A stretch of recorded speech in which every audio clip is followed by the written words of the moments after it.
जो किसान समुदाय हैं वो धार्मिक नहीं रहे कभी, उनका धर्म से कोई लेना देना नहीं रहा। क्यों? किसका रहा धर्म से लेना देना? जब राम ने धनुष तोड़ा, रामचंद्र जी ने, तो परशुराम जी आए, तो परशुराम के नाम में भी राम लगा हुआ था, तो इसका मतलब वो राम कोई और राम है। टिकैत परिवार यहाँ से राम मंदिर में जाते थे। जो हनुमानगढ़ी का निर्माण है वो भी परिवार के लोगों ने करवाया। अच्छा। रघुवंशी हमारा गोत्र है, रामचंद्र जी अच्छा। का गोत्र भी रघुवंशी था और हमारा भी रघुवंशी है। तो हमारे तो बाप भाई तो थे ना, परिवार से ही तो थे। अपने अंगूठे से, ब्लड के अंगूठे से टिक्का किया, एक जिम्मेदारी थी, तो उस टिक्के से ही टिकैत शब्द का इजाद हुआ। राकेश टिकैत जी आते हैं किसी भी आंदोलन में और एक तरह से ऐसा लगता है कि वो सरकार और जो आंदोलन कर रहे हैं उनके बीच में मध्यस्थता करते हैं वो। या पहलवान जब जंतर मंतर से चले गए, फिर आपकी बातचीत हुई उनसे या उन्होंने आपसे बातचीत की कोशिश की? इतनी सारी प्रॉपर्टी जोड़ ली, उनके बच्चे विदेश में पढ़ रहे हैं, विदेश में जा रहे हैं, एक आम किसान को क्या मिला? बड़े किसानों को तो उनका नाम मिल गया, उनका चेहरा मिल गया, बड़ी घोड़ा गाड़ी मिल गई। अपना नहीं, कोई आंदोलन से ना कोई घोड़ा गाड़ी मिले, इसमें तो और खर्च होता है। तो बीजेपी के झंडे लगे हुए और बीजेपी के लोग साथ रहेंगे हमारी मीटिंग में, हम उन्हें कहे भाई ये झंडा आगे पीछे कर ला हमारे से। राम राम, नमस्कार। इस समय आप हरियाणा तक देख रहे हैं। मेरा नाम सोनिया सत्यानीता है। आज हरियाणा तक के इस पॉडकास्ट में हम आपको मुखातिब कराने वाले हैं राकेश टिकैत साहब से। अब इनके बारे में आप परिचित होंगे, आप जानते होंगे राकेश टिकैत साहब कौन हैं। आपने उन्हें किसान आंदोलन के दौरान देखा होगा, आपने उनको कई बार सुना भी होगा। आज हम कुछ और बातें, कुछ और सवालों के जवाब उनसे हम जानेंगे। राकेश टिकैत साहब हमारे साथ स्टूडियो में है। बहुत बहुत धन्यवाद, आप स्टूडियो आए, आपने समय दिया हमें। धन्यवाद। ये कहा जाता है कि जो किसान समुदाय हैं वो धार्मिक नहीं रहे कभी, उनका धर्म से कोई लेना देना नहीं रहा। क्यों? किसका रहा धर्म से लेना देना? भाई किसान से बड़ा धार्मिक कौन होगा? जितने हमारे गांव हैं, जब गांव बसा तो खेड़ा की पूजा करते हैं। खेड़ा एक मंदिर है, वो छोटा होता है, देसी टाइप में बना हुआ रहता है, तो हम उसकी पूजा करते हैं। हमारे गांव में शिवालय हैं, हम उनकी पूजा करते हैं। मुस्लिम समाजों की मस्जिद है, वे उसमें जाते हैं। तो गांव वाले तो धार्मिक है ही, वे ढकोसलेबाज नहीं है, अति में नहीं जाते, पूजा पाठ करते हैं। हमारे तो गांव में माताएं बहनें सब पूजा पाठ में अपना सब ध्यान रखती हैं। सबके घर में धूप बत्ती दिया सब जलता है। भाई हमने तो देसी घी, गाय भैंस का हमारा घी वो जला दिया, अपना दिया जला के रख दिया, और रोज जलाते हैं, सबके घर में जलता है। दरवाजे पर सरसों का तिलवा जलाते हैं, सारे तीज त्योहार मनाते हैं। तो धार्मिक है सब। कट्टर नहीं है, कट्टर नहीं होना, कट्टरपंथ नहीं होना चाहिए। धार्मिक तो रहे लेकिन कट्टरपंथी नहीं होना चाहिए। ये राम राम से जो जय श्री राम का ट्रेंड आया है, ये पढ़े लिखों का है। जो पढ़े लिखे से लोग आए, उन्होंने कहा कि राम राम तो देसी शब्द है पुराना, और हम जय श्री राम करेंगे। लेकिन हमारे गांव में तो राम राम चलता है। और ये राम वो राम नहीं है जिसको लोग मान रहे हैं। जो रामचंद्र जी हैं, इनसे पहले भी कोई राम थे। जो हम राम राम करते हैं उससे पहले वाले राम की राम राम करते हैं। वो कौन थे? वही तो असली थे। ये तो बीजेपी के राम हैं, और जो असली राम थे वो हमारे राम थे, जो राम राम जी वाले हैं। हाँ। भाई परशुराम जी, जब राम ने धनुष तोड़ा, रामचंद्र जी ने, तो परशुराम जी आए, तो परशुराम के नाम में भी राम लगा हुआ था, तो इसका मतलब वो राम कोई और राम है। वो राम जो हमारा राम है वो राम तो कोई और है। ये तो कंफ्यूज कर दिए। अच्छा आप बात बताओ। हाँ। ये रामचंद्र जी थे, हाँ। महाराजा दशरथ जी के लड़के थे। हाँ बिल्कुल ठीक। जब इन्होंने धनुष तोड़ा तो परशुराम आए। बिल्कुल आए। तो परशुराम का नाम क्या राम लगा हुआ था। राम लगा हुआ था, तो इसका मतलब राम कोई और भी थे। जो असली राम थे वो तो कोई और थे। तो ये तो मेरा क्वेश्चन है, आप इसको तलाश करना कि ठीक है, असली राम कौन थे। ठीक है।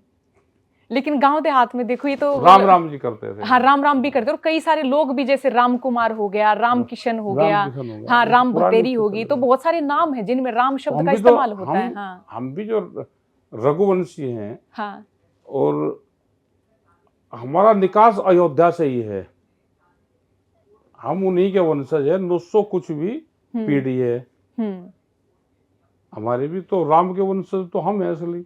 हम्म, और 1700 कुछ से लगा के और टिकैत परिवार यहाँ से राम मंदिर में जाते थे। हम्म, जो हनुमानगढ़ी का निर्माण है वो भी परिवार के लोगों ने करवाया। अच्छा, हाँ, आप इस पर देखना। हम्म, अब गुमनाम बादशाह टिकैत राय, हम्म, आप गूगल पर डालना तो उसमें पता चलेगा क्या क्या निर्माण करा। हम्म, लेकिन आज की सरकार अपने को मान कि हमको अपना पीछे छोड़ दिया। असली वंशज तो हम हैं। हम्म। और जैसे आपने ये शब्द बताया रघुवंशी, रघुवंश, ये जैसे क्या मालूम है, एक तो आप हो गए मतलब बाल्यान जैसे गोत्र हो गया। ये तो गोत हो गया। हाँ, रघुवंशी ये बाल्यान तो खाप है। हाँ, और रघुवंशी हमारा गोत है। रामचंद्र अच्छा, जी का गोत भी रघुवंशी था और हमारा भी रघुवंशी है। हम्म, तो हमारे तो बाप भाई तो थे, परिवार से ही तो थे। हाँ, तो फिर आप तो बिल्कुल ऐसा क्लेम कर सकते, देखो जी राम जी तो मतलब हमारा हमारे ही तो है, हैं। हम तो क्लेम करेंगे। हाँ, हाँ, आज तो ठीक लग रहे, कम से कम मंदिर बनवा ये करवा तो ठीक लग रहे। हाँ, तो आज तब भी आपको न्योता नहीं दिया गया। 1700 कुछ में 1900 कुछ में नोता था, अच्छा, परिवार के लोग जाते थे, हम्म। लेकिन अब वो नहीं। किसान आंदोलन हुआ, किसान आंदोलन एक तरह से स्थगित भी हुआ, लेकिन अभी तक किसानों की मांग पूरी नहीं हुई। एमएसपी को लेकर एक और आंदोलन हुआ, जगजीत सिंह डल्लेवाल साहब आमरण अनशन पर बैठे थे, तब भी किसी भी तरह से मैं कहूँगी कोई समाधान नहीं निकला। तो आंदोलन हुए, स्थगित हुए, खत्म हुए, कोई समाधान क्यों नहीं? देखो, समाधान अगर ये सरकार सरकार की सरकार हो या किसी पार्टी की सरकार हो तो समाधान निकलेगा। जब इस सरकार को पूंजीपति चला रहा है, और आज पूरी दुनिया में आप देखोगे कि पूंजीपति किस तरह से हावी हो रहे हैं अपने बिजनेस को लेकर, तो ये सरकार भी वही है, इसको पूंजीवाद चला रहा है। इसको एमएसपी, हमने कहा कि सरकार को हम ये नहीं कहते कि आप सब चीजों की खरीद करो, आपने रेट तय कर दिया। अगर कोई व्यापारी खरीद कर रहा है तो एमएसपी से नीचे खरीद ना करें, वो मिनिमम सपोर्ट प्राइस है कि उसके नीचे पे अगर खरीद होगी तो किसान को नुकसान होगा। अब सरकार को क्या दिक्कत है, भाई व्यापारी उससे नीचे पे खरीद कर रहा है, आप उस पर कानून बना दो। लेकिन वो व्यापारी की सपोर्ट करते हैं, उनको सस्ते रेट में खरीदवाते हैं, सरकार पूरी खरीद नहीं करती। तो इसको क्या मानना जाएगा कि ये सरकार बड़े उद्योगपतियों की सपोर्ट करती है। अब आंदोलन से तो वो आदमी डरेगा जिसको कोई डर बहर कुछ वो होगा। अब इसको है नहीं, ना डर रह रहा तो तानाशाह हो रहे हैं। ये कोई आदमी बोल रहे तो उसके खिलाफ मुकदमे लिख दो, पुलिस फोर्स का गलत इस्तेमाल कर रहे। जितनी हमारी संस्थाएं हैं वो देश की संस्थाएं थी, कोई क्राइम कर रहा तो उसके ऊपर काम करते थे। अब किसी ये आज उनका इस्तेमाल, ईडी का, इनका जो इस्तेमाल होता है वो किसी आदमी को दबाने के लिए करते हैं, तो उनका इस्तेमाल कर रहे हैं। लेकिन क्यों आंदोलन विफल हो रहे हैं? किसान नेता मिल आंदोलन रहे कोई हैं। विफल नहीं होता। आप पॉलिटिकल पार्टी एक दिन की पंचायत करती है, मीटिंग करती है, हम 13-13 महीने आंदोलन कर रहे और उसको फिर कहो जी विफल हो रहे। विफल कहाँ हो रहे, सरकार विफल है। भाई 13 महीने कोई आंदोलन चलते हैं? जब सरकार को लिहाज शर्म कुछ हो ही ना तो क्या कर लगा उसका कोई। अबे मुझे तो मान ली नहीं बात, आप बैठे रहो। पहले जो राजा होता था वो ताकतवर भी होता था और वो दयावान भी होता था।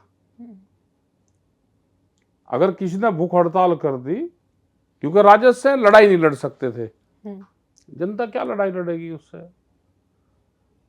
भूख हड़ताल कर दी, मैं खाना नहीं खाऊंगा, मैंने भूख हड़ताल कर दी, तो राजा दया करता था उस पर। आज तो आप भूख हड़ताल करके मर जाओ, आज का राजा दयावान नहीं है, पूंजीवाद है, ये फर्क है। अब गंगा, वे महाराज जी थे, वे गंगा बचाने के लिए वहां खनन ना हो, मात सदन वाले, ये 3 महात्मा मर लिए भूख हड़ताल करके। कोई देश में जिक्र भी है कि जिस गंगा को हम पवित्र वो मानते हैं, हमारी पवित्र तानी है गंगा, कि उसमें 3 महाराज, वहां मातृ सदन वाले 3 महाराज भूख हड़ताल करके मर गए। क्या किसी देश को पता है? आप मर जाओ, कितने लोग मरना, क्या फर्क पड़ रहा है? तो क्या किसान नेताओं की फूट नहीं? कोई फूट नहीं। अच्छा, क्या कर सकते हैं किसान नेता? कि सारे इकट्ठे हों, सारे मिले, डल्लेवाल साहब एक अलग आंदोलन कर रहे थे। कि इकट्ठे तो हो रहे हैं, दिल्ली में तो इकट्ठे ही हैं, आज भी इकट्ठे ही हैं। नहीं, वो तो थे, लेकिन अच्छा, जब क्या करेंगे? इलाज क्या है भाई? धरना प्रदर्शन कर सके क्या? हम कोई हिंसक उस पर जाए, या जैसे बोडो आंदोलन हुए या माओवाद हुए या नक्सली हुए तो हथियार उठाएं? हमारे से तो होता नहीं। क्या सरकार के खिलाफ युद्ध छेड़े? भाई लोकतांत्रिक देश में अपनी संविधानिक उसमें अपनी बात कह सकते हैं, वो हम कह रहे हैं। और काम तो हमारे पे कुछ है नहीं कि हम तो भूख हड़ताल के भी खिलाफ है, हम तो नहीं करते भूख हड़ताल। हम तो जिसके बाहर बैठे खा पी के बैठो, ये टिकैत साहब का कॉन्सेप्ट था, वे भूख हड़ताल मत करो। ये राक्षस हैं, इनके बाहर तो खा पी के बैठो। क्या पता, ये तो युद्ध है, कितने दिन चल जा। तब भूख हड़ताल के पक्ष में नहीं? ना, हम नहीं भूख हड़ताल के पक्ष में ना। हम तो खा पी के जिसके बाहर बैठो, उसके बाहर खा पी के बैठो। हाँ, वहीं लंगर चलाओ, वहीं बैठो। अच्छा, आप जब अपने युवावस्था में थे, हाँ, तो आप क्या बनना चाहते थे? हम तो कमांडो की ट्रेनिंग करना चाह रहे थे। कमांडो, हम का ट्रेनिंग करेंगे, कमांडो बनेंगे। और फिर किस तरह आप फिर दिल्ली पुलिस ज्वाइन करते हैं? मिलिट्री में तो जा नहीं पाए, तो दिल्ली पुलिस में चले गए। तो दिल्ली पुलिस में अपना ट्रेनिंग कर ली, कमांडो की तो हुई नहीं वहां पे, वैसी कर ली। तो कितने महीने नौकरी करी आपने दिल्ली पुलिस में? दिल्ली पुलिस में गए 88 में, और 95 में वापसी आ गई, 88 से, और 95 में वापसी आ गए थे। क्या कारण था? कर ली, ट्रेनिंग कर ली थी वहां पे, ट्रेनिंग कर ली। फिर अपना शौक था एक किस्म से, फौज में 20 में जाके कि उसकी ट्रेनिंग करनी चाहिए। और हम तो आज भी कहते हैं कि 1 साल की ट्रेनिंग कंपलसरी कर दो। जिसका जन्म हो गया 18 से 19 साल के बीच में, उसकी 1 साल की कंप्लीट ट्रेनिंग कर दो, उसके कोर्स में भी शामिल हो जाए। पूरे देश के नौजवान जिसकी 18 साल उम्र होगी, 1 साल मिलिट्री की ट्रेनिंग करो, बट ट्रेन होगा, अपना बाहर आता रहेगा। फिर जो उसको काम करना कर ले, पढ़ाई भी कर ले, वो भी कर ले, तो ट्रेनिंग उसका हिस्सा बने। उससे एक तो डिसिप्लिन आएगा, बाहर जो होम सिकनेस है वो छूटेगी। जो बालक बड़े होंगे कि नहीं, माँ बाप से और घर से अलग रह ही नहीं सकते, तो जो होम सिकनेस है वो दूर होगी, उससे बाहर रहने की प्रवृत्ति आएगी, और उससे देश भी तरक्की करेगा, और हमारे सैनिक भी तैयार हो जाएंगे। जब जरूरत होगी, ट्रेनिंग कर रखी, किसी को कहाँ भेजना है कंपलसरी लिखवा लो कि देश के लिए अगर जाना होगा तो फिर वह ट्रेनिंग है तो जाना भी पड़ेगा। वो चाहे गरीब हो, अमीर हो, वो व्यापारी हो, ये कंपलसरी कर देनी चाहिए। किसानी आंदोलन या फिर जब खेती बाड़ी की बात हो, तो बाबा महेंद्र टिकैत का नाम ना बहुत सम्मान और बहुत पवित्रता के साथ लिया जाता है आज भी। अब उनके नाम के पीछे जुड़ा टिकैत, और फिर ये जुड़ा आपके नाम के पीछे भी, नरेश साहब के नाम के पीछे भी। तो ये क्या कहानी है टिकैत पदवी की? ये राजा हर्षवर्धन जो हुए, ये उनके टाइम से है। राजा हर्षवर्धन ने ही पंचायती सिस्टम को आजाद करा। सरकारें तो अब लेकर आई पंचायती राज। ये खाप पंचायतें राजा हर्षवर्धन ने संगठित कर कर खाप पंचायतें बनाई। तो वहां से ही हम को जो परिवार के लोग थे उस टाइम पे, उनको अपने अंगूठे से, ब्लड के अंगूठे से टिक्का किया, एक जिम्मेदारी दी। तो उस टिक्के से ही टिकैत शब्द का इजाद हुआ। तो फिर परिवार जिसको भी खाप का चौधरी जो बनेगा वो टिक्का लगा सकता है, वो टिकैत। ये उसकी परंपराएं थी, ये उसी से जुड़ा हुआ है। और जो खाप पंचायत आई, ये उसी टाइम से खाप पंचायत शुरू हुई, राजा हर्षवर्धन के टाइम में। उन्होंने गांवों को जोड़ा। जैसे यहाँ पे महरौली में 360 है, तो 360 गांव थे वे, नहीं कि एक जाति। उसमें सब जातियों के जो गांव थे उनको इकट्ठा करा कि आपके ये, उसके फिर थंबे बनाए छोटे छोटे, वे बनाए ये 5 गांव का, ये 10 गांव का, ये 2.5 गांव का, उसके बनाए कि अपनी इकट्ठी बातचीत कर सके, कोई चीज हो तो इकट्ठे रहें। ऐसे ही पालम 360 है, मलिकों का है, ये तोमर हैं, बालियान हैं। तो इस तरह के इकट्ठे कर, तो ये खाप पंचायतें उसी टाइम से चली। राजा हर्षवर्धन के टाइम से ही ये टिकैत शब्द की उत्पत्ति हुई। और जैसे जो आगे टिकैत बनेंगे, यानी आपसे आगे जो टिकैत बनेंगे, तो वो आपके ही परिवार के व्यक्ति ही सिर्फ टिकैत, जो ये उपाधि है या इसे मैं पदवी कहूँ, वो वही व्यक्ति ले सकते हैं। है तो ये कि जो बड़ा होगा वो लगा सके। अब टिकैत का नाम चल रहा तो उसको सारे लगा रहे। वो सिर्फ टिकैत परिवार के व्यक्ति ही लगा रहे हैं। परिवार का भी बड़ा लड़का, अच्छा, हाँ, वो लगा सकता है, वही लगा सकते हैं। हम भी लीगली लगा रहे। अब नाम चल रहा तो हम भी लगा रहे और लोग भी लगा रहे। और बाबा महेंद्र टिकैत, उस समय जब आपने दिल्ली पुलिस से नौकरी छोड़ी होगी, तो वो खूब सक्रिय रहते होंगे किसान आंदोलन में, इस तरह के। हम उस टाइम पे भी सक्रिय रहते थे। मीटिंग में स्टेज पर नहीं हम जाते थे, क्योंकि पुलिस में था एक डिसिप्लिन है फोर्स का, लेकिन पूरा मूवमेंट को और उसको मैनेज करते थे हम ही। कहाँ मीटिंग होनी, ये होनी, तो उसको मैनेज करते थे सब। और फिर आगे किसान आंदोलन हुआ, तब आपको पूरा देश जान गया टिकैत साहब के, ये है नए टिकैत साहब, नई पीढ़ी के टिकैत साहब। हाँ, मूवमेंट में रहे, क्योंकि बड़ा आंदोलन था ये। और ये चला, हमको आंदोलन का एक्सपीरियंस था कि सरकारें किस टाइम पे क्या कदम उठाती हैं। हमने बहुत आंदोलन देखे। सरकारी पुलिस फोर्स का क्या रोल रहता है, सरकारों का क्या रहता है, सरकार आंदोलन को तोड़ने के किस किस तरह के हथकंडे अख्तियार करती है, कैसे गिरफ्तारी करती है, क्या करते हैं वे, तो सब चीजों का पता था। हमने बहुत मूवमेंट ये देखे, बहुत बार जेलों में भी गए। हिंसक मूवमेंट जब हो जाएगा तो आंदोलन टूट जाएगा। आंदोलन हिंसक ना हो, सबसे पहली ये रहता है कि हमारा कोई भी मूवमेंट हो उसको हम हिंसक नहीं करने देना। लोग नए नए आएंगे, वे तुरंत ये चाहेंगे कि एक्शन प्रोग्राम हो। आपने होकर आपका आंदोलन खत्म, आपने पुलिस फोर्स के साथ में, उसके साथ में न्यूसेंस आपने करा, वे वाटर कैनन चलाएंगे, आप भीड़ भाग जाएगी, आपका आंदोलन खत्म। आप इस तरह का काम करो ही मत। तुमने तो बैठना सीखा, धरना, उसके बाद बैठ जाओ, कहो कुछ ना। तो 13 महीने इसलिए आंदोलन चला कि हमारा कोई आंदोलन हिंसक नहीं हुआ। कोई लोग हमारे पुलिस फायरिंग में नहीं मारे गए। हमने कभी हथियार, डंडा, ईंट पत्थर का कोई सहारा नहीं दिया हमने। तो इसलिए आंदोलन लंबे चलते हैं।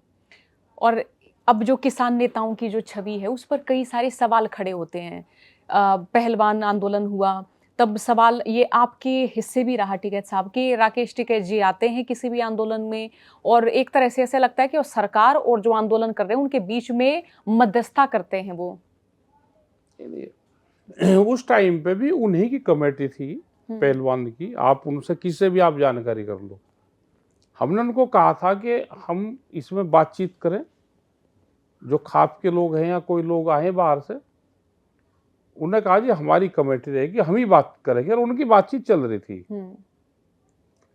किसी भी आदमी का, हमारा या किसी भी समाज के लोग का उसमें कोई हिस्सेदारी नहीं थी। हम उनको सिर्फ सपोर्ट कर रहे थे। हमारी ना कोई बातचीत में कोई हिस्सेदारी थी, ना हमने बात की। सिर्फ बात भी उन्होंने ही करी और फैसला भी उन्होंने लिया। हम तो आज भी जो मूवमेंट चलते हैं, हम लोकल की कमेटी बनाते हैं। जहाँ का भी आंदोलन होगा, लोकल की कमेटी बनेगी, वही कमेटी बात करेगी, और वो जो भी फैसला लेंगे वही फैसला। और हम मीटिंगों में रहते ही नहीं उसमें, तो हमारा कोई रोल था ही नहीं उसमें भी। उन्हीं की कमेटी थी, वही आंदोलन कर रहे थे, वही चला रहे थे, हम तो उनको बता सकते थे बस।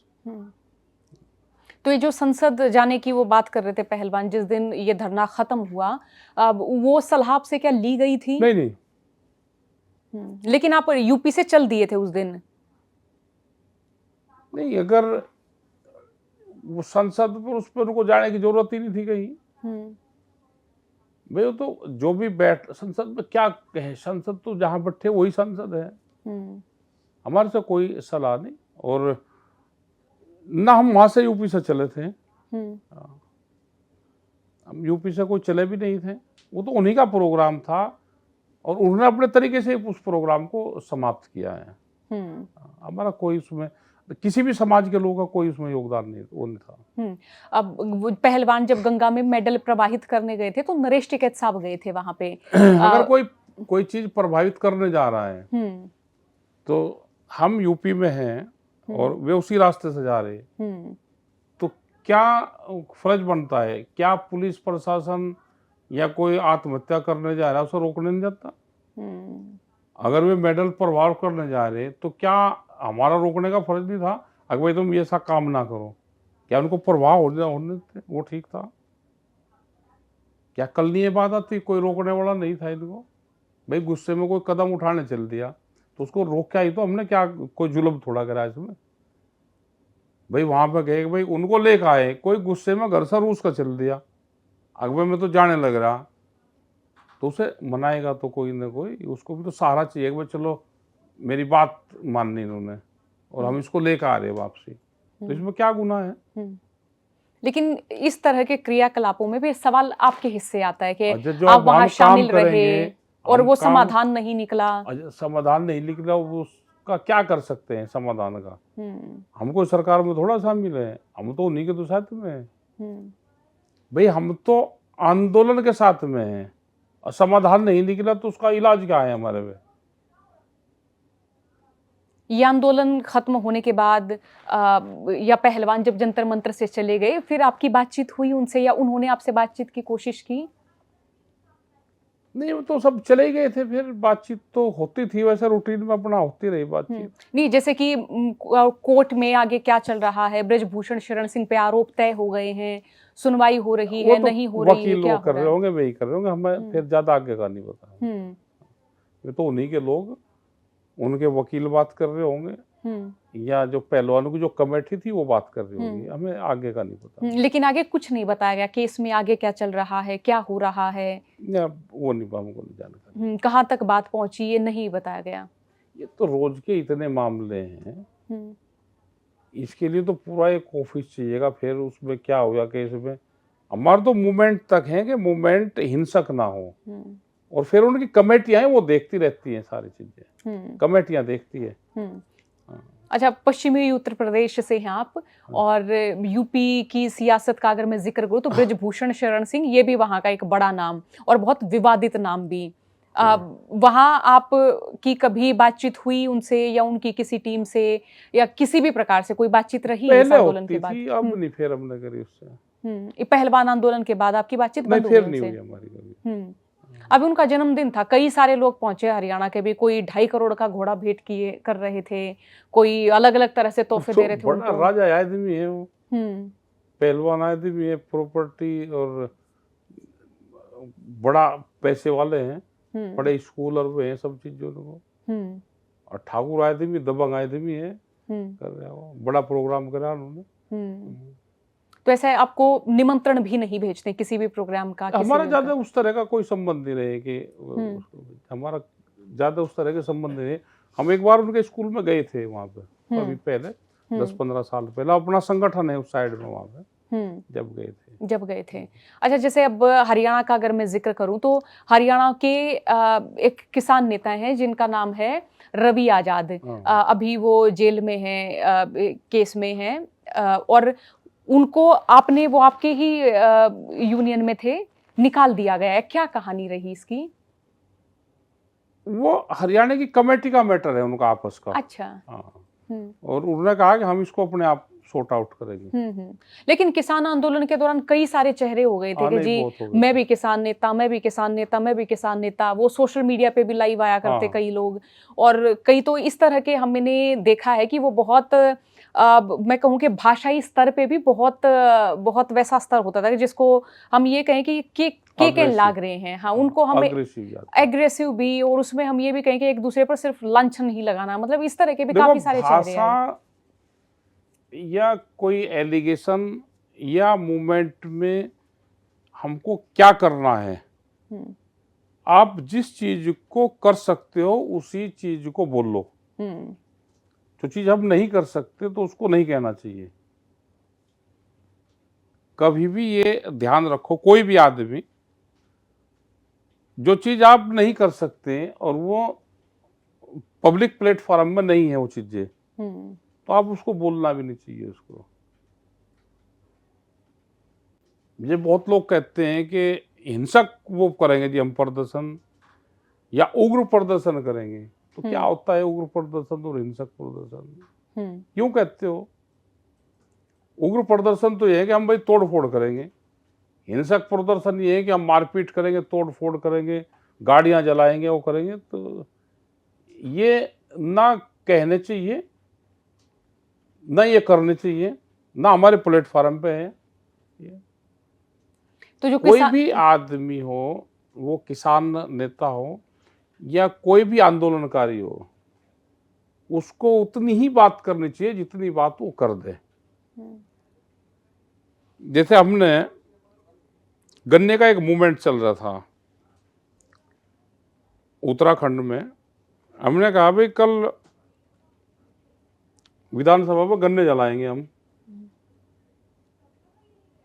पुलिस लगी, क्योंकि जो चीज कही तो उनको पता था कि करेंगे। अब विधानसभा में गन्ने जलाना कोई वो थोड़ा था। हमने पूरी प्लान बनाई, पुलिस भी लग गई और हम भी वहां से गाड़ी लेकर चले गए। पुलिस लग रही सब जगह के गन्ना ये ट्रैक्टर ट्रॉली में लेकर आएंगे, ट्रैक्टरों में।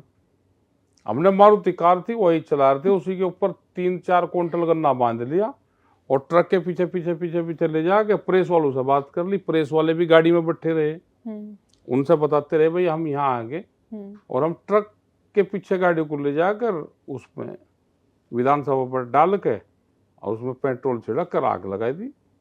अपने पैर के संकल बांध ली उसके गेट पे, तो जल गया गन्ना। क्या ये है कि 100 क्विंटल गन्ना जलेगा? एक सिंबॉलिक होता है कि जलाया, हमने चीज कही तो जलाई। राजस्थान में बाजरे की प्रॉब्लम थी, तो वहीं विधानसभा पे ही बाजरा जलाया। उत्तर प्रदेश की विधानसभा पर गन्ने जलाए। यहाँ के पार्लियामेंट में 2002 में पार्लियामेंट के गेट पे फसलें जलाई हमने। आज थोड़ा वो है, लेकिन 2002 में, आज से 23 साल पहले, हमने तो अटल बिहारी वाजपेयी जी प्रधानमंत्री थे, हाउस चला हुआ था, हमने जलाई वहां पे, कह के जलाई कि भाई हम फसलें जलाएंगे पार्लियामेंट पे। फोर्स फोड़ लगी रही। हमने 1 घंटा पहले वहां को रेकिंग करी पूरी, कहाँ से आएंगे। उसी गेट से उनसे आए, पूरा राउंड लिया। हमने कहा कि ठीक है लंच करते हैं। फिर उस टाइम पे 1 बजे सब लोग, और हमने 6 गाड़ी थी हमारे साथ में, जाके और जो फुआरा है गेट के सामने ही, उसी के सामने फसल डाल ली। नारियल, आलू, गन्ना, सब चीज थी, गेहूं, सब वहीं डाल दिया, उसमें आग लगाई। लेकिन तो ये आप, जो चीज कहें उसको करो, बगैर फजूल की बात ना करो, कोई भी आदमी है। लेकिन आपको लगता है कि किसान आंदोलन से कई सारे चेहरे चमके नहीं नहीं है, और निकलने सोशल भी मीडिया पे चाहिए। भी देश चमके? में आंदोलन हम्म और आंदोलनकारी रहने चाहिए, हम हमेशा सपोर्ट करते हैं। लेकिन क्या आपको लगता है कि कई व्यक्ति ऐसे भी रहे कि जिन्होंने आंदोलन की आड़ में या आंदोलन के चलते अपना नाम तो कमा लिया, लेकिन उसके पीछे कई सारे वो क्राइम करते रहे और उनका बचाव भी होता रहा, ऐसे जो नहीं, अलग अलग ऐसे केसेस कोई में भी हैं? कोई बचाव नहीं होता। कोई क्राइम करेगा, देश में कानून है, संविधान है, हम्म कानून अपना काम करेगा। हम्म ना देश का कानून कमजोर है ना वो है। अगर कोई कर रहा है तो सबकी नजरों में है, कोई गलत काम करेगा तो कानून अपना काम करेगा। और ये भी सवाल उठते हैं कि किसान नेताओं ने जब किसान आंदोलन रहा उसके बाद देखे इतनी सारी प्रॉपर्टी जोड़ ली, उनके बच्चे विदेश में पढ़ रहे हैं, विदेश में जा रहे हैं, एक आम किसान को क्या मिला? बड़े किसानों को तो उनका नाम मिल गया, उनका चेहरा मिल गया, बड़ी घोड़ा गाड़ी जो मिल गई। अपना नहीं नहीं, कोई आंदोलन से ना कोई घोड़ा गाड़ी मिले, इसमें तो और खर्च होता है। हम्म इसमें कोई ऐसा है कि कोई बिजनेस शुरू कर लिया किसी आदमी ने? जो आदमी अपना बिजनेस करे, काम धंधा करे, वो एक अलग लाइन है, वो अपने काम करेगा। क्या कोई किसान नेता कोई अपना धंधा नहीं कर सकता? वो तो काम कर रहा है, देश में सब लोग काम कर रहे हैं, अपना काम करो। इसमें भी टाइम दे रहा है तो उसका धन्यवाद करो, क्यों कम से कम समाज के लिए लगा हुआ है। अगर उसके बालक बच्चे कहीं पढ़ रहे हैं तो उसकी काबिलियत होगी, वहां पर पढ़ रहे हैं। और बिना पैसे के क्या कोई मूवमेंट चल जाएगा? वो तो अपने घर का और खर्च कर रहा है। बिजनेस अलग चीज है और आंदोलन या किसान नेता या कोई भी नेता है वो अलग चीज है। क्या ये पॉलिटिशियन अगर चुनाव लड़ रहे हैं तो खर्चा तो इनका भी है, अपने धंधे हैं। सब आदमी अपने बिजनेस करते हैं, बिजनेस अलग चीज है। क्या बिजनेस करना कोई देश में गुनाह? कोई भी चीज होगी तो कानूनी रूप से करता है यार आदमी। ऐसा नहीं कि कोई इसमें लूट मछली के नाम हो गया तो इसकी तनख्वाह बढ़ गई, सरकार ने तनख्वाह इसमें दे दी, ऐसा तो कोई फैसिलिटी है नहीं। तो क्या कहीं पे ऐसे आंदोलन चल रहा हो, सरकार कांटेक्ट करती है किसी भी किसान नेता से या किन्हीं भी व्यक्तियों से? आपके इधर कोई खबर आई हो आंदोलन को दबाने के लिए? दबाने के लिए कोई नहीं करता, ये सब गलत अफवाह चलती है कि भाई आंदोलन को दबाने के लिए सरकार बात वो करती है। बातचीत तो होती है सब, ये बगैर बातचीत के कोई समाधान नहीं निकलेगा। बातचीत जिसके खिलाफ मूवमेंट होगा, किसी इंडस्ट्रीज के खिलाफ है, जैसे पोल्यूशन पर चल रहे हैं अभी मामले, मुजफ्फरनगर में लगा है, यही हम जहां बैठे हुए नोएडा में, ये गाजीपुर बॉर्डर है। दिल्ली का पूरा कचरा, करीब 100 गाड़ी दिल्ली की कचरे की भरी हुई गाड़ी मुजफ्फरनगर में जा रही है। अब वहां पे फैक्ट्रियां हैं, वहां पोल्यूशन है किसी भी इंडस्ट्रीज में। तो हमारी जैसे बात हुई तो हम किसी फैक्ट्री वाले से सीधी बात नहीं करते कोई भी, हम प्रशासन से बात करेंगे, प्रशासन उनसे बात करेगा, फिर हम और वे बैठते हैं, प्रशासन बैठता है, 3 लोग बैठते हैं, उसका फिर समाधान ढूंढते हैं कि कैसे इसका समाधान होगा। आप सीधा किसी इंडस्ट्रीज पे जाकर बैठोगे और सीधा इंडस्ट्रीज और आप बात करोगे तो उसका समाधान निकलेगा ही नहीं। तीसरा आदमी जरूर चाहिए, तीसरा आदमी है प्रशासन।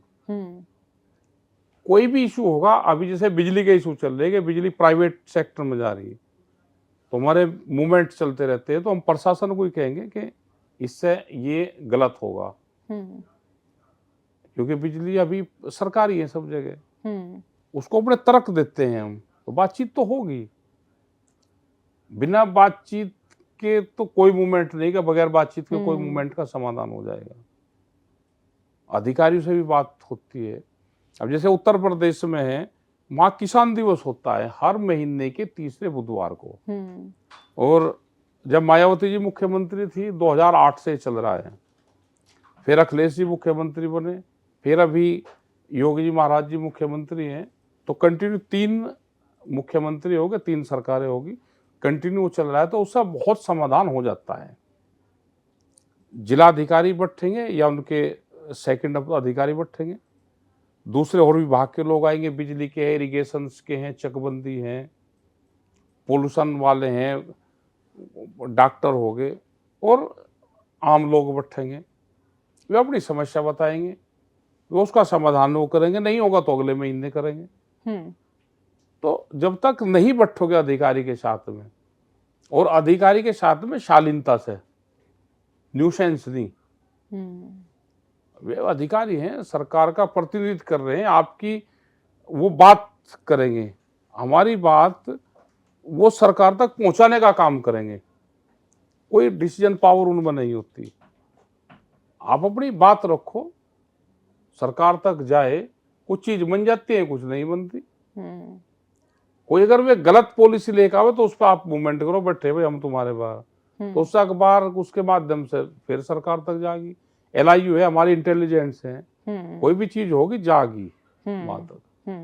अच्छा, आपका एक बयान रहा कई महीने पहले जिसमें कि बड़ी प्रतिक्रियाएं आई। वो बयान आपका ये रहा कि दूसरी जातियों में विवाह किया जा सकता है, मतलब किसान समुदाय दूसरे किसान समुदाय में विवाह कर सकते हैं। नहीं, ये जो था अभी खाप पंचायत हुई थी सोरम में, और उसमें कुछ लोग बूझ रहे थे 1950 में खाप पंचायत पे अंग्रेजों ने 100 साल बैन रखा। जब देश आजाद हो गया तो पहली खाप पंचायत 1950 में हुई। 1950 में जातियों में शादी करने का वो खोला गया था। 1950 में हमारे जो बुजुर्ग थे कितने होशियार थे वे। कोर्ट तो आज फैसला दे रही है इसमें कि आपस में संविधान कानून में हम शादियां कर सकते हैं, वहां कोई जातियां वो नहीं है रिस्ट्रिक्शन। उन्होंने 1950 में खोला था। वे प्रस्ताव बताए थे कि 1950 के भी ये प्रस्ताव थे। हमने अब कोई नहीं खोला कि हमने अब शादी को खोला कि शादी करो, वो तो कानून है, जिसको करना है कर लो, और लोग कर भी रहे हैं। ये 1950 में ये मतलब कि जो प्रस्ताव थे, हाँ, कि एक व्यक्ति एक जाति का है लेकिन वो किसी भी जाति में विवाह कर सकता है। नहीं, किसी में नहीं। उसमें 12-13 जातियां थी जो सक्षम जातियां हों, जो छुआछात क्या परंपराएं उनकी रही होगी कि उसमें वे कर सकते हैं। वो खोल दी थी कि आपस में करो शादियां। उनका था उस जो एक हुक्का पी सकते हैं, एक घड़े का पानी पी सकते हैं, तो सब जातियां आपस में शादी कर लो। और उस टाइम पे हुई भी है शादियां। लेकिन आगे जाके ये बंद हो गया। समाज है वो आज भी एक्सेप्ट नहीं करता, लेकिन आज हो भी रही है, उसको कोई मना भी नहीं करता। कोई मना नहीं करता। आज तो पूर्ण आजादी है, संविधान में भी समाज में भी। जिसको करनी वो कर लो, जिसको नहीं करनी ना करो। खाप पंचायत को तो वैसे ही कहते रहते जी उन्होंने कर दिया, उन्होंने कर दिया। खाप पंचायत तो सामाजिक काम करते हैं। किसी के लड़ाई झगड़े हो गए, किसी के वो हो गए, दान दहेज मत लो, जो कुरीतियां हैं उसको खत्म करो, तो उस पर ज्यादातर काम करती है। तो शादी ब्याह वाला मसला मैं कहूँ कि ये खाप पंचायत के हिस्से काफी पहले रहा है कि वहाँ शादी हो, वहाँ ब्याह हो, उस जात में हो, उस जात में नहीं हो। नहीं, इस ये तरह वाला रहा नहीं कि ना इसमें करा। ये तो खास करके गोत वाले उसमें, और गोत वाला भी व्यक्तिगत मामला है परिवार का, कि गोत में शादी नहीं करते। एक गोत में शादी नहीं करते। साइंटिफिकेशन आजकल आ भी गई। आप डॉक्टर से किसी भी पता करोगे तो आजकल कहते भी हैं कि एक ब्लड रिलेशन में शादी नहीं होनी चाहिए। आप पंचायतों के तो दूसरे काम बहुत है, सामाजिक कुरीतियां हैं, उनसे कैसे हम दूर रहेंगे, वो बहुत काम है।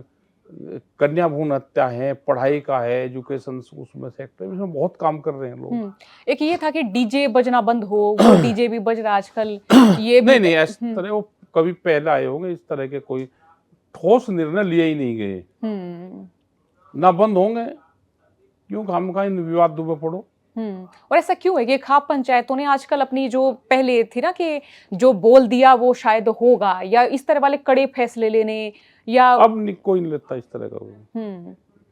अभी तो ये करा के मृतक भोज है, इसको कम खर्चा करो भाई, इसमें ना करो इसको। तो हमारे इधर तो बहुत लोग करने लगे। सुबह किसी की डेथ हुई, हमन करा और 10 बजे पकड़ ही करे, अपने घर जाओ, खाना अपने घर नहीं खाओ। तो पहले बहुत ही खर्चा हुआ करता। बहुत खर्चा होता था इसमें, लेकिन आज भी बहुत जगह कर रहे हैं, तो ये धीरे धीरे कम हो।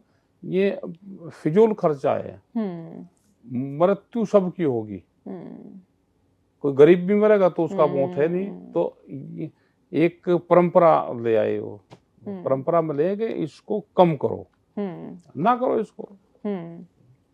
ये और फिर जैसे आज मैं देख रही हूँ कि ना तो कोई आंदोलन है, ना किसी तरह से कहीं पर धरना है, लेकिन आप आज भी व्यस्त रहते हैं, अलग अलग कार्यक्रमों में जाते मीटिंगें रहते हैं। चलती रहती हैं हर टाइम। कोई धरना ही कोई जरूरी है 24 घंटे? नहीं।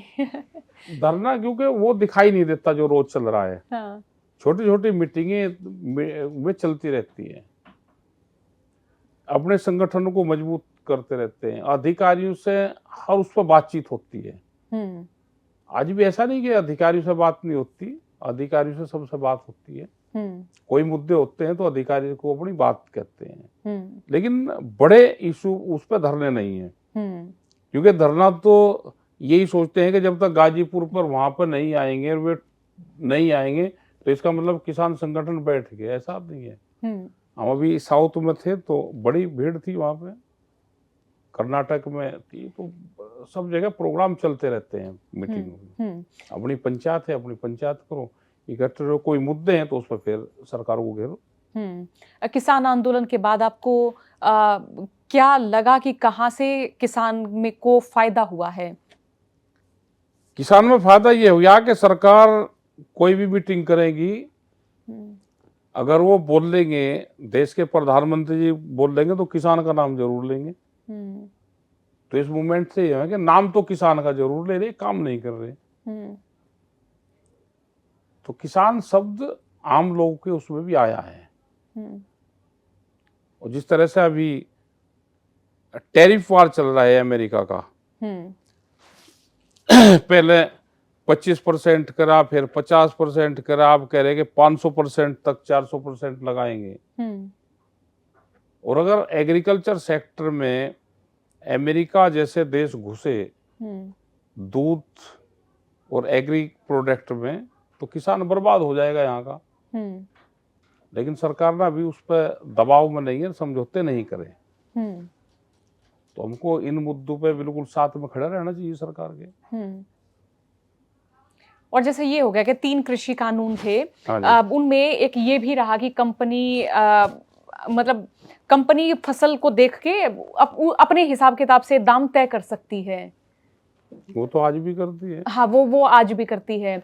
लेकिन हम जैसे कि कॉर्पोरेट की अगर बात करें तो ये होता है कि कॉर्पोरेट अपने फायदे के लिए सारे नियम कानून सब उसी तरह से बना रही उसी के बनते। सरकारें और उद्योगपति ये सब एक हैं, उनके हिसाब से ही कानून बन रहे हैं, किसान के हिसाब से नहीं बन रहे। वो बहुत स्पीड में जमीन खरीद रहे हैं। अब उनको जहां जमीन मिल जाएगी वो खरीद लेंगे। किसान के हाथ से जमीन जा रही है। आने वाले 30, 40, 50 साल में, 100 साल में किसान लेबर में तब्दील होगा। जैसे आज बिहार में हो रहा है। बिहार में वहां मंडियां नहीं है, अब खत्म होगी मंडी, वहां बंद कर दी 2005 से। आज से 20 साल पहले से मंडियां बंद कर दी वहां।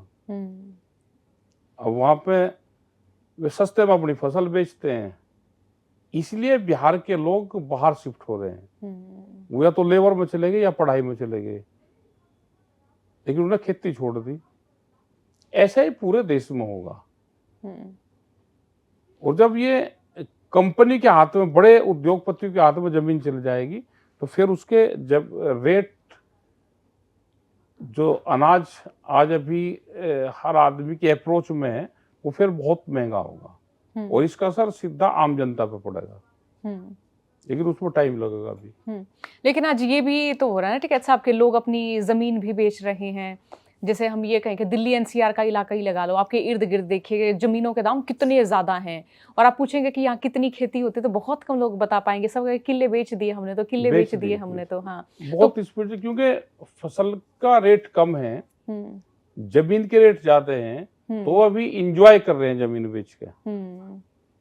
अगर ये जमीन हमारे बाप दादा बेच देते तो क्या करते? जमीन घाटे का सौदा नहीं है। जमीन घाटे का सौदा नहीं है। दिल्ली की कलम बेईमान है, जो भाव देने वाली कलम है वो बेईमान ना करती है। वो तो चाह रही है कि जमीन ये बिके और ये पैसा खर्च हो जाएगा दूसरे उसमें। अब मकान बनाएंगे तो ईंट में जाएगा, सीमेंट में जाएगा, स्टील में जाएगा, गाड़ी ले लेंगे तो खत्म हो जाएगा धीरे धीरे पैसा। मतलब एमएसपी कानून अभी तक नहीं बना है, नहीं बना। इस मार्फत एमएसपी तो है, एमएसपी गारंटी कानून। एमएसपी गारंटी कानून ये है कि जो रेट भारत सरकार ने तय कर दिया उसके कम पे खरीद ना हो, ये कानून बनाना पड़ेगा। हाँ। वो नहीं बना, वो नहीं बना है। क्या किसी नेता ने आप तक कोई बात की, कोई मंत्री साहब हो जो अपने जो खेती बाड़ी मंत्री हो, किसी ने भी कोई बातचीत ना करी? 22 जनवरी 2021 को हमारी आखिरी बार सरकार से बात हुई थी। बस 22 तारीख को 5 साल हो जाएंगे पूरे। तो हमारे से कोई सरकार ने कभी बात नहीं करी एसकेएम से। तो 5 साल से हमारे से तो कोई बात हुई नहीं। किसी की और की हुई हो, जो सरकार के संगठन है उनकी हुई होगी तो वो बताएं। और ये भी बड़ा हो गया कि ये संगठन सरकार का, ये दूसरा संगठन किसानों का ना, कई सारे किसान यूनियन होगी। एसकेएम जो है वो ओरिजिनली देश में किसानों का संगठन है। हमने ये कहा कि जो लोग दिल्ली वाले आंदोलन में साथ थे और वो आज भी एक साथ खड़े हुए हैं, उनकी तो सरकार से बात हुई नहीं, लेकिन कुछ लोगों की सरकारों से बात हो रही। तो हमने कहा कि आप ही करवा दो एमएसपी गारंटी कानून। वे भी लगे हुए हैं लेकिन हुआ तो नहीं। और जो दूसरा किसान आंदोलन हुआ इधर शंभू बॉर्डर पे, तब भी कोई समाधान नहीं निकला। नहीं निकला। उनसे आपकी बातचीत हुई कि क्या कोई बातचीत? हमने उनको कहा था कि सब लोग इकट्ठे रहें, इकट्ठा रहेंगे तो उसकी एक बड़ी ताकत रहेगी। एक उसकी कमेटी भी हमने बनाई थी कि वो उन लोगों से बातचीत करेंगे। अब उसकी कमेटी बना रखी हमने, एसकेएम के 5-6 लोग उसमें हैं कि वो दूसरा वाला जो संगठन बना है उससे बातचीत करेंगे। चढ़ूनी साहब की नाराजगी दूसरे किसान नेताओं से है, दूसरे किसान नेताओं की नाराजगी फिर तीसरे किसान नेता से है। ये सब क्यों है? बहुत देश में 100-150 करोड़ की जनसंख्या होगी। ये कितने किसान संगठन बन रहे, सबका पूरा पाड़ देंगे। नेता भी बन जो, जनता बहुत है, ये सभी का पूरा पाड़ देंगे। परिवार भी अलग हो जाता है, जिसकी विचारधारा नहीं मिलती तो दूसरी तीसरी पीढ़ी में तो अलग हो जाएगा। अब किसान नेता एक दूसरे की क्यों मान लेंगे? जब उसकी खुद की बात चल रही, खुद के विचार उसके अलग हैं तो अपनी बात करेगा वो। लेकिन बात सब किसानों की करते हैं, कोई वो नहीं करते। कोई जो भी इशू होंगे तो सब किसान के, गांव के गरीब मजदूर आदिवासी उसी के मुद्दे होते हैं, सब उस लाइन पे चले हुए हैं। और जो किसान नेता चुनाव लड़ते हैं वो भी नहीं जीतते नजर आते। वो तो जीतेंगे नहीं कभी भी। ऐसा क्यों? हम नेता बड़े हैं, नेता हम पूरे देश के, और चुनाव एक पर्टिकुलर क्षेत्र में होता है, वहां हम टाइम नहीं देते। अगर चुनाव लड़ना है किसी को और उसको जीतना है तो 5 साल जहां से चुनाव लड़ना उसी क्षेत्र में रहे। 5 साल के लिए उसको छोटा नेता बनना पड़ेगा। उसके विचार बड़े हैं, उसका क्षेत्रफल बड़ा है, लेकिन जब चुनाव लड़ेगा वो पर्टिकुलर एक क्षेत्र होता है। वहां की जनता कहेगी जी हमारे बीच में तो आए नहीं। अगर चुनाव लड़ना तो घर घर जाना पड़ेगा। उस लाइन पर अगर काम करेगा कोई जीत जाएगा, उस लाइन पर काम नहीं करेगा तो नहीं जीतता। लेकिन किसान नेता अपने आप में इतना बड़ा चेहरा हो जाते हैं कि वो जब जाते हैं तो 3-4 गाड़ियां उनके साथ चलती हैं, पूरा लाव लश्कर एकत्र हो जाता है उनके साथ। तो उनको देखने तो इतनी ज्यादा भीड़ आती है या उनको सुनने इतने ज्यादा लोग आते हैं, तो ऐसा नहीं होता कि उनके लोगों में पहुंच नहीं होती? होती है वो तो। ऐसा नहीं, वो पूरे देश में घूमेंगे। पूरे देश की तो वोट चाहिए नहीं, वोट चाहिए एक विधानसभा की। विधानसभा में जाते नहीं। अगर चुनाव जीतना है तो विधानसभा में रहना पड़ेगा, बाहर का छोड़ दो। उसी एक जगह पर्टिकुलर उसमें रहो, गांव गांव जाओ, घर घर जाओ, उनकी जो समस्या है उसको उठाओ। किसान आंदोलन से ट्रेनिंग ले ली, चुनाव की ट्रेनिंग शॉर्ट क्षेत्रफल में होगी, काम वहां पे करो, उनके काम करवाओ, चुनाव जीत जाओगे। और जैसे ये सवाल भी होता है आपके हिस्से के, जहां जहां बीजेपी होती है वहां टिकैत साहब जाते हैं, कांग्रेस की सरकार होती है वहां तो दिखता ही नहीं। हम तो अभी 3 साल आंदोलन छत्तीसगढ़ में कांग्रेस के खिलाफ चला। अभी कर्नाटक में कांग्रेस की सरकार है। एयरपोर्ट के आसपास के 13 गांव की जमीन अधिग्रहण कर रहे थे, वे किसान नहीं दे रहे, तो मूवमेंट चल रहा था हमारा वहां। वो अधिग्रहण इसी सरकार ने रद्द करा, वहां पे आंदोलन चले, मीटिंगें हुई, और वह किसानों का जो अधिग्रहण हो रहा था वो रद्द करा इसी सरकार ने। तो वहां कांग्रेस की सरकार है। जो सरकार जहां पे अत्याचार करेगी या कानून खिलाफ बनाएगी, हमारा मूवमेंट वहां है, हमारा किसी पार्टी के खिलाफ नहीं है, हमारा सरकारों के खिलाफ है, क्योंकि एजेंडा पार्टी तय नहीं करती, सरकार तय करती है। और ऐसा लग रहा था टिकैत साहब के साल 2024 में हरियाणा में बीजेपी सरकार नहीं बनेगी, ऐसा लग रहा था कांग्रेस बनेगी, लेकिन सरकार बनी बीजेपी की। फिर वही सवाल उठे कि ऐसा कैसे हो गया, जहां जहां किसान आंदोलन हुआ वहां वहां भी बीजेपी जीत गई, ऐसा कैसे हो सकता है? हम क्या कोई चुनाव लड़ रहे थे भाई? किसान कोई चुनाव लड़ रहा हो तो वो बताओ ना, तो किसान थोड़ा हारा, वहां तो पार्टी हारी। पार्टी की हार जीत होती है, तो उसमें हम क्या करें? हमको विपक्ष है कि हम चुनाव लड़वाने का काम कर रहे हैं किसी को? उनकी पॉलिसी होगी, उनकी जीतने की पॉलिसी है, उनकी हारने की है। लेकिन क्या किसी का फोन नहीं आता ऐसा कि यहाँ चुनाव है, आप आ जाएं, हमको थोड़ा सहारा दे दें? हम आते हैं फोन, हम किसी पॉलिटिकल मीटिंग में नहीं जाते, हमारा कोई चुनाव का काम है। हम उस स्टेट में भी, जब चुनाव आचार संहिता लग जाती है तो हम उस स्टेट में भी नहीं जाते। हमारा चुनावी एजेंडा है ही नहीं। ये तो प्रेस के माध्यम से उससे कहा जाता है, हमारा चुनावी एजेंडा है नहीं। हम सरकारों की पॉलिसी के खिलाफ है, नहीं कि पार्टी के। हमारे साथ में भी रहते हैं, जब हम जाते हैं तो बीजेपी के झंडे लगे हुए और बीजेपी के लोग साथ रहेंगे हमारी मीटिंग में। हम उन्हें कहे भाई ये झंडा आगे पीछे कर ला हमारे से, उसको पीछे ले जाओ, आंदोलन में साथ हूँ, वोट में वहां देता हूँ, तो हम कैसे मना करें? हमारे मूवमेंट में सब पार्टी के लोग हैं, हम कोई ऐसा तो है नहीं कि नोटा वाले हैं हम। जो लोग हमारे हैं वोट तो देते ही है ना। मूवमेंट में आप हमारे साथ में रहो, आपको जहां दे रहे अपना दे लो।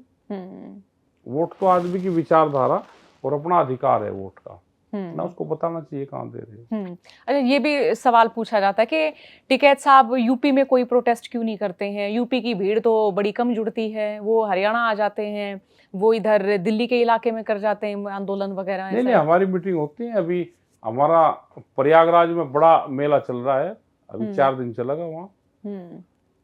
अभी मीटिंग होगी, मीटिंग है अभी 16 तारीख में हमारी सीतापुर में पंचायत होगी बड़ी, 12बंकी में 18 की होगी, 19 तारीख को हमारा बहराइच में है, 20 तारीख की भी है, 16 भी है, 16, 17, 18, 19, 20, तो 4 प्रोग्राम है अभी। फतेहपुर में रहेगी बड़ी मीटिंग, रहेगी 19 तारीख की। 20 तारीख को यहाँ मुरादाबाद आएंगे। हमारी तो कंटिन्यू मीटिंग चलती रहती है। ऐसा सुनते हैं टिकैत साहब कि यूपी में कितने सारे अपराधी दिखते हैं, गाने जो है वो रंगदारी वाले बनते हैं, इतने सारे अपराधी दिखते हैं, माफिया ये तो दिखते पंजाब हैं। में बनते हैं रंगदारी वाले, तो यहाँ तो नहीं बनता कोई। अच्छा, यहाँ कोई अपराधी को सपोर्ट नहीं करती पब्लिक। यूपी में कोई अपराधी को कोई सपोर्ट नहीं करता।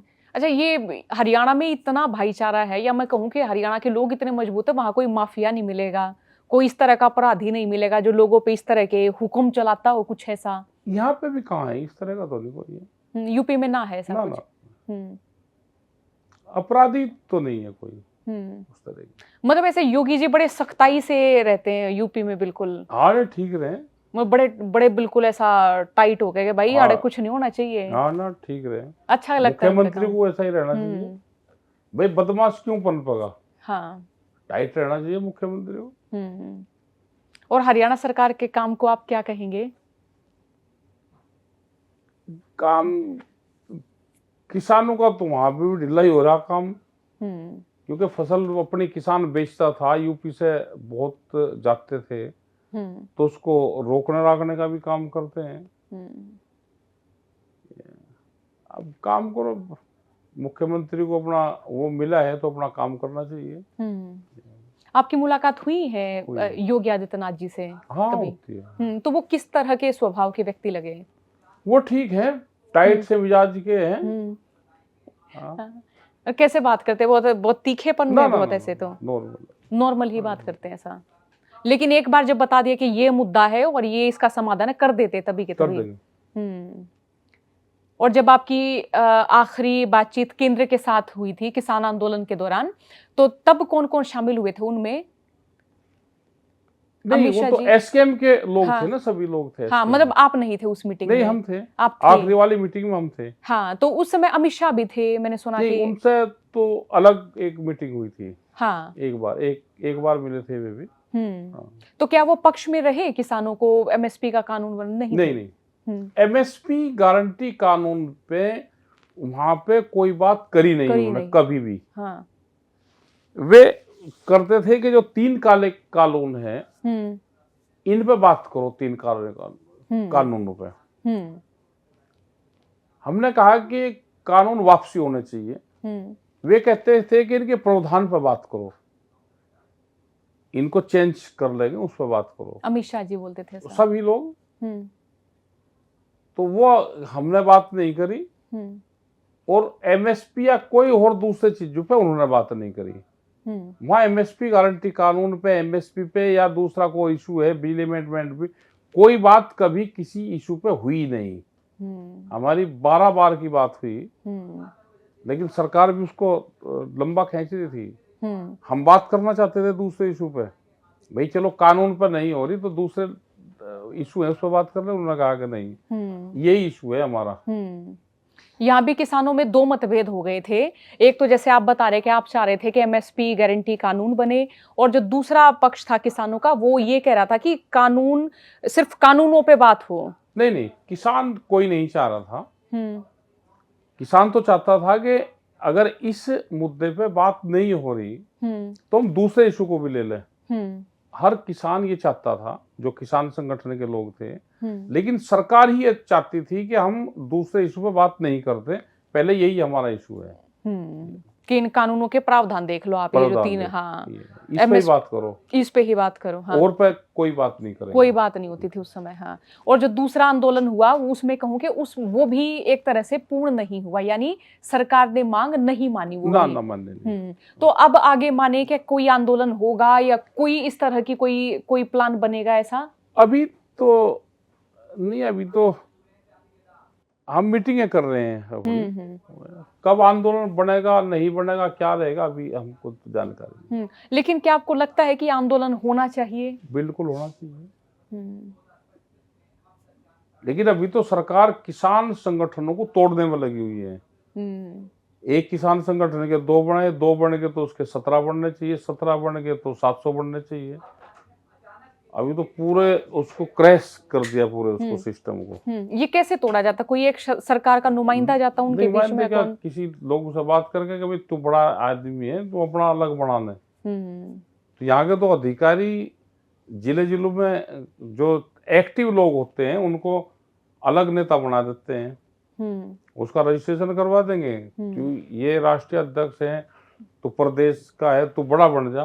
उसको अलग बना दिया, उसको अलग बना दिया, उसको अलग बना दिया, ऐसे कर दिया। और ऐसे आपको भी काफी सारे लोग, जैसे आपकी यूनियन छोड़ के जाते होंगे, आपके इर्द गिर्द वाले भी छोड़ के जाते होंगे। हाँ, तो वो आपकी तो बड़ी बुराई करते हैं कई सारे लोग। तो बुराई करनी भी चाहिए, जब हमको छोड़ कर चले गए तो बुराई करनी चाहिए। बुराई में कोई कड़वी तो वो बटते हैं, बुराई में कोई लाडू बटते देखे नहीं। तो करना चाहिए उनको। जो उनका काम है वो करना चाहिए। जो आपकी पत्रिका का काम है तो आप यही तो करोगे। आप अगर यहाँ के ले कैमरे में बैठ जाओ तो आप नहीं बैठोगे, इनको यहाँ बैठा दो और आपको वहां तो चलेगा नहीं। तो जो छोड़कर चला गया तो बुराई करेगा, तो उसका पहला अधिकार है उसका, उसको करनी चाहिए बुराई। और जैसे पश्चिम यूपी है, ठीक है साहब, वो भी बिल्कुल ऐसा लगता है कि हरियाणा का देहात जैसा प्रतीत होता है। हाँ, वहां भी बिल्कुल वही उसी तरह के किसान, उसी तरह की खेती बाड़ी, सारी सारा सब वही। हाँ, हरियाणा के गांव के नाम ही यहाँ पे भी गांव के नाम मिलेंगे, वही कल्चर मिलेगा, वही भाषा मिलेगी, सेम है पूरा। और जैसे आप खापों की मीटिंग में भी बिल्कुल शामिल रहते हैं हमेशा। हरियाणा, कुछ राजस्थान की बेल्ट और पश्चिम उत्तर प्रदेश, यहाँ खाप का पूरा गढ़ है। आप उत्तराखंड चले जाओगे तो वहाँ इनको खत कहते हैं। अच्छा, खत, खाप को खत कहते हैं वहाँ, और वहाँ पे भी उनकी बड़ी मान्यता है। वहाँ चौधरी को शाना कहते हैं। अच्छा, शाना हरियाणवी में शब्द हो गया शाना। शाना, हाँ। तो वो शब्द वहाँ पे आज भी इस्तेमाल है, आज भी है। हाँ, तो अभी तक आपने अपनी लाइफ में जितना भी कामकाज किया लोगों के लिए, किसानों के लिए, पूर्ण तौर पे संतुष्ट होते हैं? संतुष्ट। जनता की ओर से भी, चाहे वो अच्छी प्रतिक्रियाएं, चाहे वो बुरी प्रतिक्रियाएं, सब बुरी भी आनी चाहिए। हाँ, बुरी क्या होती है, हम इनको गलत मानते हैं कि ये बुराई कर रही है हमारी ना। जहाँ जहाँ कोई कमी है वो उसको ढूंढ कर जाते हैं, उसमें सुधार कर लो। बुराई करने वाला आदमी भी पूजनीय होता है। राजा महाराजा उनको तनख्वाह देते थे, आज ये बिना तनख्वाह के, कोई हमारे से कमी रहेगी तो बताएंगे कि इतना कमी करी, उसको एक्सेप्ट करो, उसमें सुधार कर लो। तो बुराई करने वाला आदमी पूजनीय होता है। अब एक पक्ष ये भी है कि ये कहा जाता है कि जो किसान समुदाय हैं वो धार्मिक नहीं रहे कभी, उनका धर्म से कोई लेना देना नहीं रहा। क्यों? किसका रहा धर्म से लेना देना? भाई, किसान से बड़ा धार्मिक कौन होगा? जितने हमारे गांव हैं, जब गांव बसा तो खेड़ा की पूजा करते हैं। खेड़ा एक मंदिर है, वो छोटा होता है, देसी टाइप में बना हुआ रहता है, तो हम उसकी पूजा करते हैं। हमारे गांव में शिवालय हैं, हम उनकी पूजा करते हैं। मुस्लिम समाजों की मस्जिद है, वे उसमें जाते हैं। तो गांव वाले तो धार्मिक है ही, वे ढकोसलेबाज नहीं है, अति में नहीं जाते, पूजा पाठ करते हैं। हमारे तो गांव में माताएं बहनें सब पूजा पाठ में अपना सब ध्यान रखती है, सबके घर में धूप बत्ती दिया सब जलता है। भाई, हमने तो देसी घी, गाय भैंस का हमारा घी वो जला दिया, अपना दिया जला के रख दिया, और रोज जलाते हैं, सबके घर में जलता है। दरवाजे पर सरसों का दिलवा जलाते हैं, सारे तीज त्योहार मनाते हैं। तो धार्मिक है सब, कट्टर नहीं है, कट्टर नहीं होना, कट्टरपंथ नहीं होना चाहिए। धार्मिक तो रहे लेकिन कट्टरपंथी नहीं होना चाहिए। ये राम राम से जो जय श्री राम का ट्रेंड आया है, ये पढ़े लिखों का है। जो पढ़े लिखे से लोग आए, उन्होंने कहा कि राम राम तो देसी शब्द है पुराना, और हम जय श्री राम करेंगे। लेकिन हमारे गांव में तो राम राम चलता है, और ये राम वो राम नहीं है जिसको लोग मान रहे हैं। जो रामचंद्र जी हैं, इनसे पहले भी कोई राम थे। जो हम राम राम करते हैं, उससे पहले वाले राम की राम राम करते हैं। वो कौन थे? वही तो असली थे। ये तो बीजेपी के राम हैं, और जो असली राम थे वो हमारे राम थे, जो राम राम जी वाले हैं। हाँ। भाई, परशुराम जी, जब राम ने धनुष तोड़ा रामचंद्र जी ने, तो परशुराम जी आए, तो परशुराम के नाम में भी राम लगा हुआ था, तो इसका मतलब वो राम कोई और राम है। वो राम जो हमारा राम है, वो राम तो कोई और है।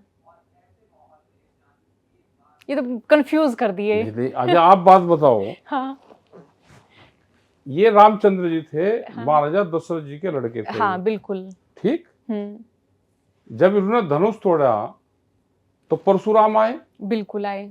तो परशुराम का नाम क्या, राम लगा हुआ था। राम लगा हुआ था, तो इसका मतलब राम कोई और भी थे। जो असली राम थे वो तो कोई और थे। तो ये तो मेरा क्वेश्चन है, आप इसको तलाश करना कि ठीक है। असली राम कौन थे। ठीक है, लेकिन गांव देहात में देखो ये तो राम राम जी करते थे। हाँ, राम राम भी करते और कई सारे लोग भी, जैसे राम कुमार हो गया, राम किशन हो गया, राम किशन हो गया, हाँ, वो राम पुरानी भतेरी उससे होगी, चल तो रही। बहुत सारे नाम हैं जिनमें राम तो शब्द हम का भी तो इस्तेमाल होता है। हाँ हम भी जो रघुवंशी हैं, हाँ और हमारा निकास अयोध्या से ही है, हम उन्हीं के वंशज है। 900 कुछ भी पीढ़ी है हम्म हमारी भी, तो राम के वंशज तो हम है असली। हम्म और 1700 कुछ से लगा के, और टिकैत परिवार यहाँ से राम मंदिर में जाते थे। हम्म जो हनुमानगढ़ी का निर्माण है वो भी परिवार के लोगों ने करवाया। अच्छा, हाँ, और जैसे खेती बाड़ी का सारा काम नरेश टिकैत साहब वे संभालते हैं, करते हैं, मतलब हम भी करवाते हैं। हम हम्म। ज्यादातर तो टाइम नहीं लगता, लेकिन ट्रैक्टर वगैरह का काम कर लेते हैं। हम्म और जीरो बजट खेती पे डॉक्टर सुभाष पालेकर हम्म का प्रोग्राम होगा 22 मार्च से और 25 मार्च को। हम्म तो कैसे हम ऑर्गेनिक फार्मिंग की तरफ जा सकते हैं, हम्म जो फर्टिलाइजर बहुत यूज हो रहा है उसका कैसे हम्म इस्तेमाल कम कर सकते हैं, हम्म दवाइयाँ कैसे डालें, तो उनका भी बड़ा प्रोग्राम चलता है डॉक्टर साहब का। तो वो मार्च में होगा, जब तक वहाँ मकान लोग रहेंगे, हजारों आदमी आएंगे, तो 4-5 दिन वहाँ लोग रहेंगे। तो कंस्ट्रक्शन चल रही है अभी वहाँ। शहर के लोग कई बार मिलते हैं, और शहर के क्या, गांव के भी लोग अक्सर कई बार मिलते हैं ना टिकैत साहब, तो ऐसे ही बोलते रहते हैं कि खेती में देखो कितनी सारी दवाइयां डालने लग गए, और सब्जियों पे तो मतलब सब्जी गांव में भी खरीदते तब भी इसमें कोई वो तो नहीं है ना भाई, कोई दवाई दवुई वाली तो ना है ना, या देसी सब्जी तो है ना। मतलब आप देखिए कि जो सब्जी के उत्पाद हो गए उन पे भी मतलब सवाल होने शुरू हो गए कि ये कि देसी सब्जी है भाई, वो या चलाया गया है। हाँ एक ये बात चल रही है, क्योंकि बाहर से विदेशों से विदेशी सब्जियां आई, जैसे फल फ्रूट आ रहा है, और अपने देश का खराब बताकर बाहर से खरीदते हैं। बाहर वाला तो और इससे भी खतरनाक है। वो तो जीएम है, वो तो जेनेटिकली मॉडिफाइड है पूरा। यहाँ वाले पर छिड़काव ऊपर ही तो हो रहा, उसके अंदर तो नहीं। जो जीएम है वो तो सीड के अंदर ही है। तो ये भ्रांतियां फैलाई जाती है, जिससे वेजिटेबल्स भी बाहर से आए, और हम जो बाहर का विदेशी फल है उसको इस्तेमाल करेंगे, अपने लोगों का नहीं खरीदेंगे। कोल्ड ड्रिंक का इस्तेमाल करेंगे, जूस नहीं पीएंगे। अपने देश की बनी हुई चीजों का इस्तेमाल करें तो किसान की, मजदूर की आमदनी बढ़ेगी। बाहर की चीजों का बहिष्कार करो। और आजकल तो मैं देख रही हूँ गांव देहात में नशा कितना बढ़ रहा है, नशा बढ़ रहा है, नशा हो गया, और साथ में जो ये गाने गुने सुन के भी जो क्राइम करें, जो आजकल के नए नए से बच्चे दिखेंगे 18 साल के, 21 साल के, वो सारे वो, और ज्यादातर का यही होगा कि जो चल रहा है सोशल मीडिया पे, उसी शोशेबाजी को देखते देखते वो बदमाश बन गए, या देखते देखते उन्होंने सारी चीजें सीख ली। तो ठीक है साहब, क्या संदेश देना चाहेंगे आप? संदेश ये है कि नशे से दूर रहें, पढ़ाई पे ध्यान रखें। आने वाले टाइम पे एजुकेशन ही मुकाबला कर सकते हैं। अगर हमारे पास में एजुकेशन होगी तो उसी से हम मुकाबला कर सकते हैं। अपनी सेहत का ध्यान रखें सभी लोग। और आपको लगता है नई जनरेशन आंदोलन करने में या इस तरह के मुद्दे मसले समझने में वो सक्षम होगी? होगी। अब वो समझ रहे हैं। वो जमीन से लगाव कर रहे, जमीन नहीं बेच रहे अब। होगी सक्षम। हाँ, नहीं तो काफी सारे लोग तो ऐसे शिकायत करते हैं, भाई नई जनरेशन है ये, क्या समझते होंगे? नहीं समझेंगे, सब समझ रहे हैं। हाँ, यूथ समझ रहा है। हाँ, बहुत बहुत शुक्रिया, आप स्टूडियो में आए, आपने बातचीत करी, बहुत बहुत शुक्रिया आपका।